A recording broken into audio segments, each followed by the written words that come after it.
ಮೋಸ ಆಗಿಲ್ಲ. ಆಕ್ಚುಲಿ ಇಲ್ಲಿ ಬರಬೇಕಾಗಿರೋದು 75,000 ಕನ್ನಡದ ವಿದ್ಯಾರ್ಥಿಗಳಿಗೆ ಏನು ಮೋಸ ಆಗಿದೆ, ಆ ವಿದ್ಯಾರ್ಥಿಗಳು ಬರಬೇಕು, ಅವ್ರ ತಂದೆ ತಾಯಿಗಳು ಬರಬೇಕು ಅಲ್ವಾ? ಇಲ್ಲಿ ನಾರಾಯಣಗೌಡರ ಮಗ ಆಗ್ಲಿ, ನನ್ನ ಮಗಳಾಗ್ಲಿ, ನನ್ನ ಮಗನಿಗಾಗ್ಲಿ, ಇಲ್ಲಿರೋ ಎಷ್ಟೋ ಜನ ಮಕ್ಕಳಾಗಿ ನಾವ್ ಯಾರು KPSC ಎಕ್ಸಾಮ್ಗಳು ನಮ್ಮ ಮಕ್ಕಳು ಬರ್ದಿಲ್ಲ, ಆದ್ರೆ ಅವ್ರಿಗೋಸ್ಕರ ನಾವಿಲ್ಲಿ ಬಂದು ಕೂತಿದ್ದೀವಿ. ನಾನು ಎಲ್ಲಾರನ್ನೂ ಕೇಳೋದು ಒಂದೇ ಪ್ರಶ್ನೆ ಅಂದ್ರೆ, ಪ್ರತಿ ಸರಿ ಕನ್ನಡಕ್ಕೆ ಏನೇ ತೊಂದರೆ ಆದಾಗ್ಲೂ ಸಹ ಒಂದು ರಕ್ಷಣಾ ವೇದಿಕೆ ಬರಬೇಕು, ಇಲ್ಲ ಕನ್ನಡ ಪರ ಸಂಘಟನೆಗಳು ಬರಬೇಕು, ಇಲ್ಲ ಕನ್ನಡದ ಪರ ಒಂದು ಹಿತಾಸಕ್ತಿ ಇರುವಂತ ಮನಸ್ಸುಗಳು, ಮನೇಲಿ ಏನೇ ಸಾವು ನೋವಿದ್ರು, ಕೆಲಸ ಕಾರ್ಯಗಳಿದ್ರು, ತಮ್ಮ ತಂದೆ ತಾಯಿ ವಯಸ್ಸಾಗಿದ್ರು, ಜವಾಬ್ದಾರಿಗಳಿದ್ರು, ಏನೇ ಇದ್ರು ಎಲ್ಲಾ ಬಿಟ್ಟು ಬಂದು ನಾವು ಬೀದಿಯಲ್ಲಿ ಕುತ್ಕೊಳ್ಬೇಕು. ಇವತ್ತು ಬೀದಿಯಲ್ಲಿ ಕುತ್ಕೊಳ್ಳೋದಕ್ಕೆ ನಮ್ಮನ್ನು ಬಿಡ್ತಾ ಇಲ್ಲ. ಈ ಒಂದು ಚೌಕಟ್ಟು ಹಾಕ್ಬಿಟ್ಟು ಫ್ರೀಡಂ ಪಾರ್ಕ್ ಅಲ್ಲೇ ನೀವು ಮಾಡಬೇಕು, ಇಲ್ಲೂ ನಾವು ಜಾಮರ್ ಹಾಕಿರ್ತೀವಿ, ಈ ರೌಂಡ್ ಬಿಟ್ಟು ನೀವೆಲ್ಲೂ ಹೋಗಬಾರ್ದು ಅಂತ ಹೇಳಿ ಇಲ್ಲೂ ನಮ್ಮನ್ನ ಕೈಯನ್ನ ಕಟ್ಟಾಕಿ ವಿಷಯ ಒಟ್ಟಿನಲ್ಲಿ ನಡೆದಂಗಿರ್ಬೇಕು, ನಡಿದಂಗೂ ಇರಬೇಕು, ಇಲ್ಲಿ ಹೋರಾಟ ಮಾಡ್ದಂಗೂ ಇರಬೇಕು, ಹೋರಾಟ ಆಯ್ತು ಅಂತ ಯಾರಿಗೂ ಗೊತ್ತೇ ಆಗಬಾರ್ದು ಹಾಗೂ ಇರಬೇಕು.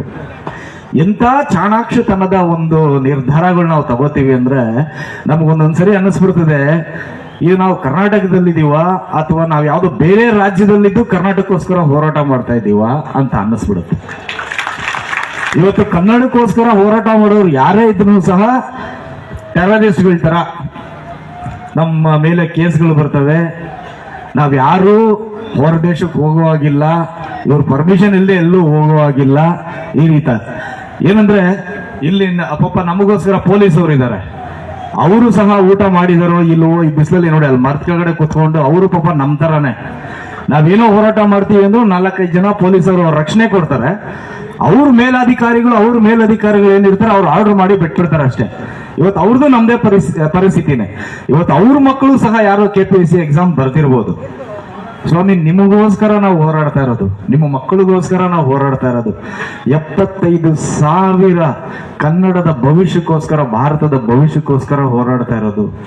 ಅವರ ತಂದೆ ತಾಯಿಗಳಾಗಿ ನೀವು ಬರ್ಬೇಕಲ್ಲ ಹೋರಾಟಕ್ಕೆ. ನನ್ನ ಮಗಳಿಗೆ ಅನ್ಯಾಯ ಆಗಿದೆ, ನನ್ನ ಮಗ ಒಬ್ಬ ಪೊಲೀಸ್ ಆಫೀಸರ್ ಆಗ್ಬೇಕಾಗಿತ್ತು, ಒಬ್ಬ KS ಅಧಿಕಾರಿ ಆಗ್ಬೇಕಾಯ್ತು, IAS ಆಫೀಸರ್ ಆಗ್ಬೇಕಾಯ್ತು. ಚಿಕ್ಕ ವಯಸ್ಸಿನ ಹೊಟ್ಟೆ ಬೊಟ್ಟಿ ಕಟ್ಬಿಟ್ಟು ನಾವು ನಮ್ಮ ಮಕ್ಕಳನ್ನ ಓದಿಸಿದೀವಿ. ಇವತ್ತು ಯಾರೋ ಕನ್ನಡದಲ್ಲಿ ಪ್ರಶ್ನೆ ಪತ್ರಿಕೆಗಳನ್ನೇ ತಪ್ಪಾಗಿ ಕೊಟ್ಟು 75,000 ಜನ ವಿದ್ಯಾರ್ಥಿಗಳಿಗೆ ಮೋಸ ಮಾಡಿದ್ದಾರೆ ಅನ್ನೋ ಕೂಗು ನೀವು ಕೇಳಿಸ್ಬೇಕಲ್ವ ಸರ್ಕಾರಕ್ಕೆ? ನೀವು ಬರ್ಬೇಕಲ್ಲ ನಮಗೆ. ಬನ್ನಿ ನಾರಾಯಣಗೌಡ್ರೆ, ಬನ್ನಿ ಪ್ರೇಮ್ ಅವರೇ, ಬನ್ನಿ ನೀವೆಲ್ಲ ನಮಗೋಸ್ಕರ ಹೋರಾಟ ಮಾಡಿ ಅಂತ ನೀವು ಬರ್ಬೇಕಲ್ವಾ?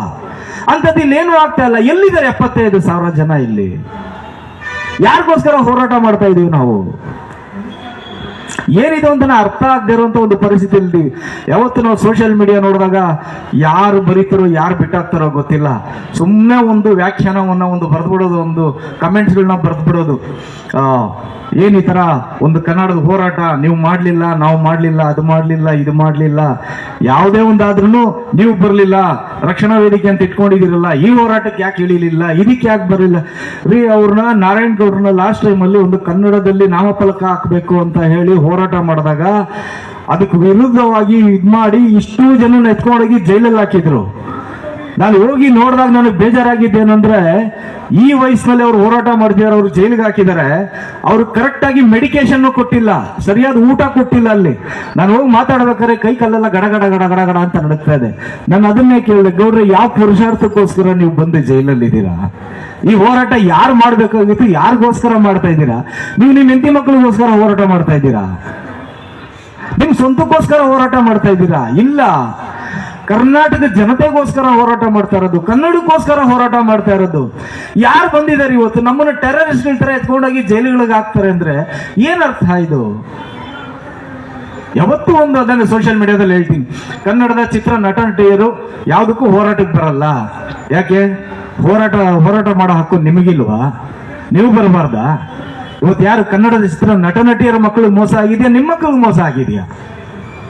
ಯಾವುದೇ ಒಂದಾದ್ರೂ ಸಹ ಒಂದು ರಕ್ಷಣಾ ವೇದಿಕೆ ಬರಬೇಕು, ಕನ್ನಡ ಪರ ಸಂಘಟನೆಗಳು ಬರಬೇಕು, ಬೀದಿಗಳು ಹೋರಾಟ ಮಾಡಬೇಕು. ಅಷ್ಟು ಹೋರಾಟ ಮಾಡಿದ್ರು ಸಹ ನೀವು ಸೋಷಿಯಲ್ ಮೀಡಿಯಾದಲ್ಲಿ ನಿಮ್ಗೆ ಇಷ್ಟ ಬಂದಂಗೆ ಈ ಕಾರ್ಯಕ್ಕೆ ಇವ್ರು ಬರ್ಲಿಲ್ಲ, ಅವರು ರೋಲ್ ಕಾಲ್ ಮಾಡ್ತಾರೆ, ಇವ್ರ ಚಿತ್ರ ನಟ ನಟಿಯರು ಬರ್ಲಿಲ್ಲ, ಈ ವಿದ್ವಾಂಸರು ಬರ್ಲಿಲ್ಲ. ಏನ್ರಿ ಇದು? ಯಾರಿಗೋಸ್ಕರ ಹೋರಾಟ ಮಾಡ್ತೀವ್ರಿ? ಇದು ಚಿತ್ರ ನಟ ನಟಿಯರು ಯಾಕ್ರಿ ಬರ್ಬೇಕು? ಅವ್ರಿಗೆ ಏನ್ರಿ ಆಗ್ಬೇಕು? ಇವಾಗ ನಾನು ಬಂದಿದ್ದೀನಲ್ಲ, ನನ್ನ ಧ್ವನಿಗಾದ್ರೂ ಬೆಲೆ ಕೊಡಿ. ಬನ್ನಿ, ಆ 75,000 ಜನ ವಿದ್ಯಾರ್ಥಿಗಳೇನಿದ್ದೀರಾ, ಆ 75,000 ಜನ ವಿದ್ಯಾರ್ಥಿಗಳು ಬರ್ಬೇಕಿಲ್ಲಿ. ಆ 75,000 ಜನ ವಿದ್ಯಾರ್ಥಿನಿಯರ ತಂದೆ ತಾಯಿ ಬರ್ಬೇಕಿಲ್ಲಿ, ಅವ್ರ ಸ್ನೇಹಿತರು ಬರ್ಬೇಕಿಲ್ಲಿ, ಅವರು ಪಾಠ ಹೇಳ್ಕೊಟ್ಟಂತ ಮೇಷ್ಟ್ರುಗಳು ಬರ್ಬೇಕಿಲ್ಲಿ. ಆ ಪ್ರಶ್ನೆ ಪತ್ರಿಕೆ ಯಾರು ಸರಿಯಾಗಿ ಮಾಡಿಲ್ಲ ಅವ್ರ ವಿರುದ್ಧ ಕೊಡೋದಕ್ಕೆ ಎಲ್ಲರೂ ಸೇರ್ಬೇಕಿಲ್ಲಿ. ಎಲ್ಲಿದೆ ಇವತ್ತು 75,000 ಜನ? ಇವತ್ತು ಕರ್ನಾಟಕದ ಮೂಲೆ ಮೂಲೆಯಿಂದ ಕೆಲಸ ಕಾರ್ಯ ಬಿಟ್ಟು ಇಷ್ಟು ಜನ ಮನಸ್ಸುಗಳು ಬಂದಿದ್ದಾರೆ. ಇಲ್ಲೆಲ್ಲ ದೇವಸ್ಥಾನದಲ್ಲಿ ಕೊಟ್ಟಂಗೆ ನಾವು ಪ್ರಸಾದ ಕೊಟ್ರೆ ಅದನ್ನ ತಿನ್ಕೊಂಡು ಪಾಪ ಸುಮ್ಮನೆ ಕುತ್ಕೊಂಡು ಕೆಲಸ ಕಾರ್ಯ ಎಲ್ಲ ಬಿಟ್ಟು ಆ 75,000 ಜನ ವಿದ್ಯಾರ್ಥಿಗೋಸ್ಕರ ಹೋರಾಡ್ತಾ ಇದ್ದಾರೆ. ಯಾರು ನಿಜವಾದ ಕನ್ನಡಿಗರು? ಇವತ್ತು ಈ ಹುಡುಗರು, ಈ ಒಂದು ಹೋರಾಟಗಾರರು ಏನ್ ಬಂದಿದ್ದಾರೆ, ಇವ್ರ ಮಕ್ಕಳಿಗೆ ಏನಾದ್ರೂ ಹೆಚ್ಚು ಕಮ್ಮಿ ಆದ್ರೆ ನೀವು ಬರ್ತೀರಾ? ದೇವರಾಣೆ ಬರಲ್ಲ. ನಿಮ್ಮ ಮಕ್ಕಳಿಗೆ ನೀವು ಹೆಚ್ಚು ಕಡಿಮೆ ಆಗದೆ ಬರ್ದೇ ಇರೋರು ಇಲ್ಲಿ ನಮ್ಗೆ ಯಾರೇನಾದ್ರು ಆದ್ರೆ ನೀವು ಬರ್ತೀರಾ? ಯಾವುದೂ ಬರಲ್ಲ.